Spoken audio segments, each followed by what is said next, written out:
শুধুমাত্র দুটো তিনটে আলু দিয়ে এইভাবে বানিয়ে নিন সন্ধেবেলা স্ন্যাক্স। এটা বানানোর জন্য প্রথমে আপনাকে দুটো আলু ভালো করে ছুলে নিয়ে ভালো করে ছাড়িয়ে নিতে হবে খোসাটা, নিয়ে একটা বাটির মধ্যে জল দিতে হবে, জল দিয়ে আলুগুলোকে ঘষে নিতে হবে, নিয়ে ভালো করে ধুয়ে নিতে হবে, তাহলে আলুটা কালো হবে না।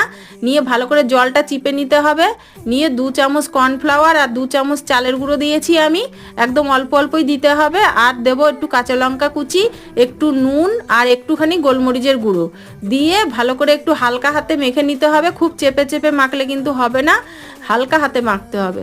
হালকা হাতে মেখে নিয়ে গোল গোল করে তেলটা গরম করে ওর মধ্যে একটুখানি লো ফ্লেম করে দিয়ে গ্যাসটা ভালো করে ভাজতে হবে লাল লাল করে।